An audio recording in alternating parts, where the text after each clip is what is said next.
Our next speaker is Jeanine Moore, and to me, the most amazing fact about Jeanine is that when I first met her, she was shy and scared. I think she was probably school phobic. She was about 14, and she was kind of hard to get to know because she was. A few people eventually got to talk to her, but not that many adults. Anyway, it took me a while to get to know the depth and the range of knowledge that she already had when she came here, which sort of were a little hint about who she would become. For instance, the first thing that I remember finding out about her that was didn't fit anything else was that she knew everything under the sun about tropical fish. Here's this poor little scared teenager, and she knew everything you could possibly know about tropical fish.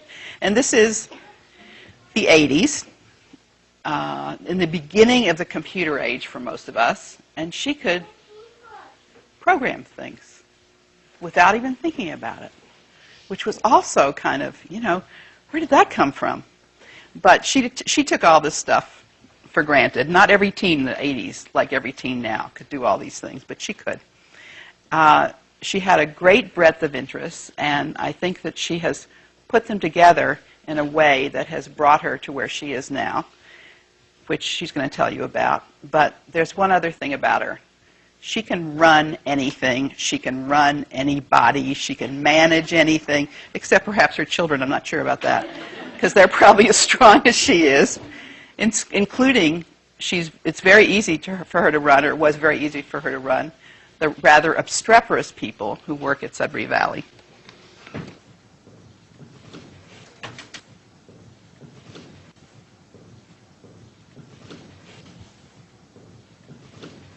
Thank you, Lindsay. I actually spent some time this evening trying to think what she might say and what she might remember about me, because all the staff members seem to remember something that you've conveniently forgotten. I guess I'd like to start by just telling you how I got to Sudbury Valley and then sort of what I did here in brief and where I went after. I think I remember actually my first physical fight with my mother to not go to school. I was 5 years old. It was in our kitchen.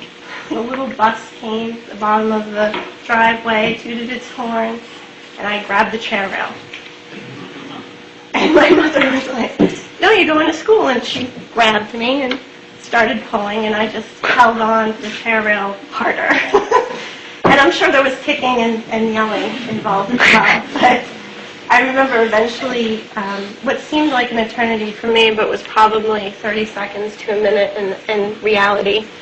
She said, "Okay, you don't have to go." And I remember the relief. And she waved the bus on, and I was like, "Shoo, we don't have to go." And for my whole childhood, actually, through grade school, that's what it was like. So the physical fights ended, but every month or so, I decided, no, don't want to go. Take a couple days off, 2-3 days. My mother at that time, I think, had just resigned herself to the fact that I wasn't going to go. And come about 12, 13, I really just stopped going. And it was at the point where the truant officer said to my mother, "Well, we're going to have to come and get her in handcuffs and take her to school." And thankfully, my mother said, "That's not such a good idea." And we heard about Sudbury Valley. And I came. It was late June. It was right at the end of school. And interviewed with Hannah. And we interviewed downstairs in the old office, although I don't know what you call it now because it's not the old office anymore.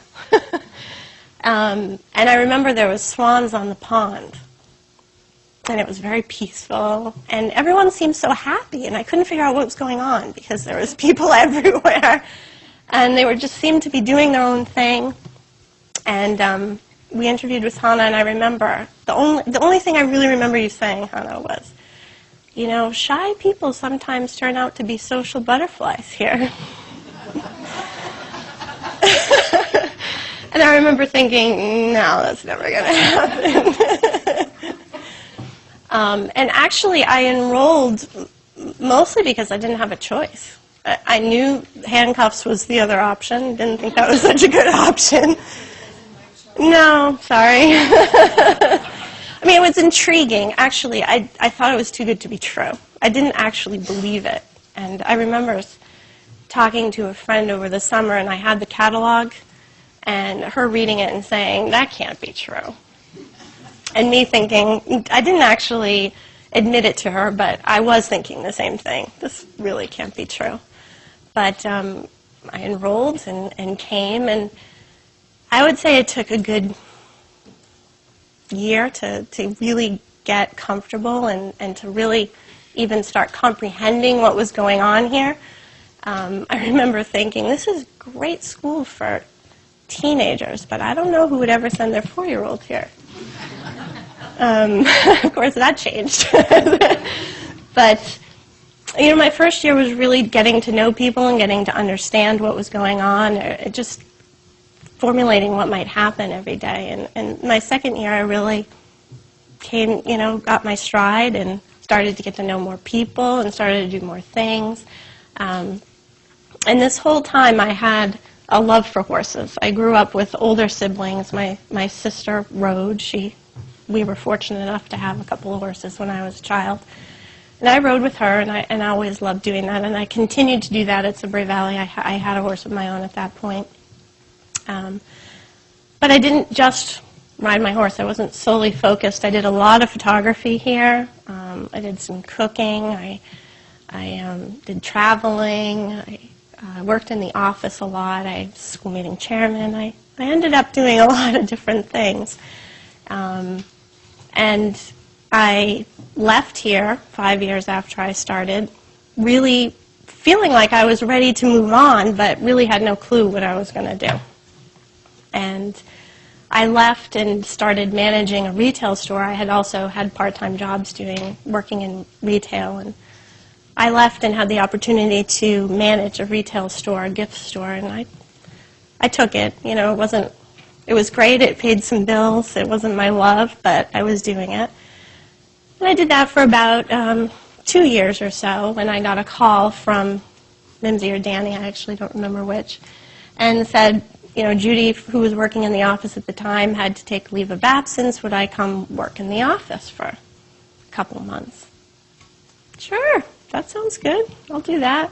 So I came in and worked in the office, and we had a good time. It was interesting working in the office instead of being a student. It was definitely different, but somewhat the same, but different because I had to separate myself from being a student to actually working within the school. And I worked in the school for a couple of years, and I said, you know what, I really want to do something that means something to me. I want to, you know, I love the school, but I really feel like I need to, you know, step away and do something different. And since I had the love of horses all my life, I really wanted to do something with horses. However, you don't make a lot of money doing things with horses. Actually, you lose a lot of money doing things with horses. So I was in this quandary. What am I going to do? You know, I don't want to train. I'm not going to make any money that way. I don't want to breed. I'm not going to make any money that way. And suddenly dawned on me that one of the biggest retailers of equestrian goods was down the street in Holliston, Mass, Dover Saddlery. So I decided that sounds like a good place to work. You know, that's what I love. So I wrote up a resume, which I had never done before. I had really not much to put on it, but did the best I could. And I sent it cold turkey to Dover Saddlery and waited for the call. Didn't get a call. So I called them. Did you receive my resume? And I was persistent enough that they called me and said, why don't you come in for an interview, which I did. And, you know, the first interview, well, we don't have any openings at this moment, but we'll keep your resume on file, and, you know, the typical response. And I said, okay. And about 3 weeks later, I called back. I said, just wondering if you had anything open. Oh, no, well, why don't you come in for a second interview? Okay. Went in for another interview. And at the time, they were very interested in the fact that I had done some financial bookkeeping work at school. And they wanted to hire me into their financial office and their accounts receivable. And I said, well, I'm not really loving that.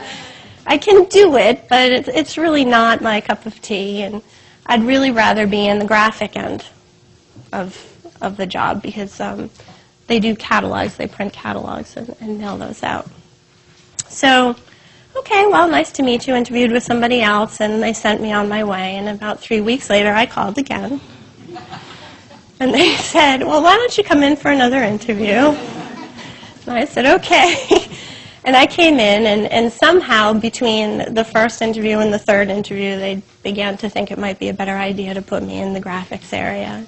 That maybe they could make a space for me there, and offered me a job, which was wonderful. And I took it.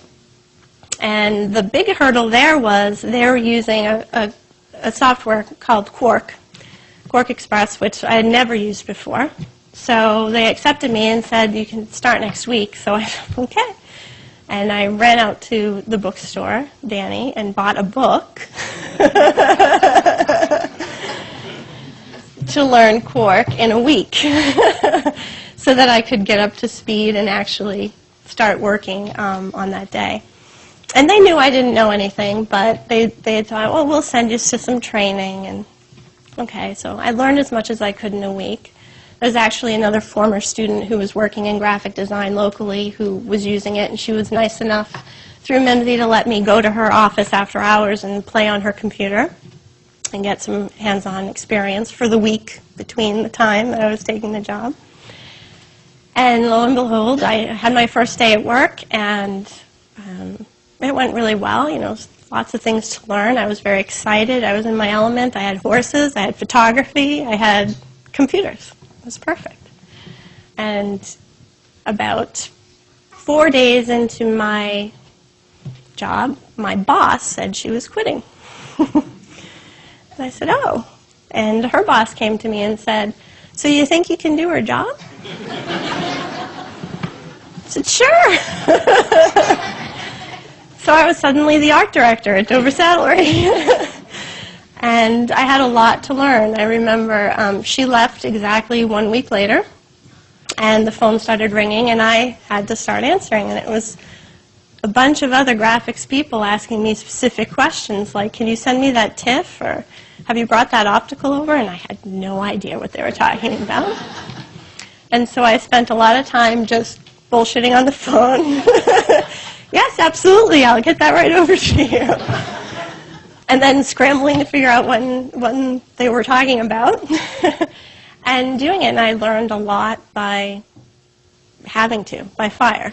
You learn a lot under pressure. I loved the job, and the company started to grow. About 2 years after I was there, a new group of people came in and bought the company from the owners. The owners were a family-run company. They sold out to a man who used to own our prime competitor. So there was a lot of change happening there. Like when your competitor comes in and takes you over, you never know what's going to happen. So I remember taking the opportunity as soon as I could to talk with him to figure out, see what he'd say, where we're going with the company, and see how I thought I was going to like the job. And I had a very good talk with him and thought, okay, this might be good. And when I started with the company, there was 40 employees. And I've been with the company for 11 years. We now have over 575 employees, and we've also gone public. So we've had a lot of change in the company. And as the company has grown, I have grown with the company. So I started out, as the graphics clerk, I guess as you would say, quickly moved to the art director who did all the designs of the catalog, all the sponsorships, and all the advertisements. I did that from 96 to 2000 when we launched our first e-commerce website. And the president of the company came to me and said, you've done such a great job doing what you're doing. We want to start an e-commerce site. We'd like you to headed up. So great. Once again, I know nothing about this, but sounds good to me. Does it come with a raise? And it did, fortunately. So I spent the next year, from 2000 to 2001, figuring out how to design, implement, and execute an e-commerce website. Did so. Within our first year, made about $1.8 million on the website, so we were pretty happy with that. And continued to work on the website, grow my department, and continued to do all the design and work with third-party vendors to work on the programming and such. Until last year, when we were fortunate enough to have the award of one of the top 50 retailer websites in the country. And I thought, okay, I'm here, you know, with the likes of JCPenney and Williams-Sonoma. There's little old Dover Saddlery. And it felt really good to grow that business and to be recognized in the retail community, not just in the horse community, which is a very small part of retail in general. And in August of last year, again, the CEO, president, came to me and said, "You've done such a great job at building our e-commerce business. We'd really love you to move over into our merchandising and become the director of merchandising," which is what I've been doing for the past 6 months. So now I'm working, I'm in charge of picking and making sure we have the right merchandise across all channels, and helping our buyers. I'm managing a staff of 22 people, and working on that now, working on our merchandising. And it's very exciting. We're also rolling out retail stores at about 4 to 6 a year.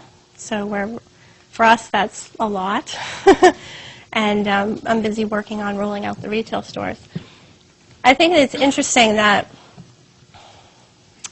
some people have told me that I'm so lucky because these things have happened to me. Because you're lucky that your boss left when you started your job. And it's funny because I always say, I don't think I'm a lucky person at all. I haven't won the lottery yet, and I don't win the scratch tickets. Really, I think people confuse luck and opportunity.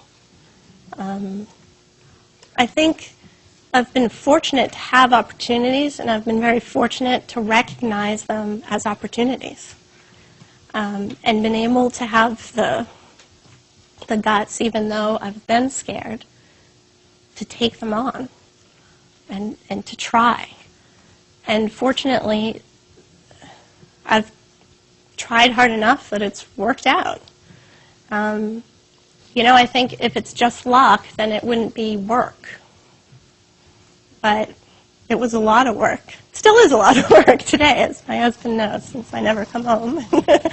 I'm always working. But I think that's really the difference between luck. And some people think I'm so lucky, and I guess I am lucky to see the opportunity, but I do see that difference. And I do think where I was lucky is to find Sudbury Valley, because we stumbled on Sudbury Valley. And I didn't recognize it as an opportunity at the time. And I am lucky that I did that. It definitely changed my life. And there isn't a day that I go by, especially interviewing people today, actually, that I don't think about Sudbury Valley. Because when you interview people for positions, you get to interview a bunch of different types of people and different backgrounds. And I see qualities in Sudbury Valley students that I want to see in my interviewees. And it's unique. It's an amazing place that somehow the nurturing, the freedom brings out these qualities in people. And they're very well sought after out in the business world, at least in my experience. They're very sought after. So I am lucky and fortunate to have found Sudbury Valley and to really be able to apply what I learned at Sudbury Valley out in my professional life. And I'm very happy to be back, and I'm very happy to see lots of students at Sudbury Valley, and happy that next year my son will come. Thank you.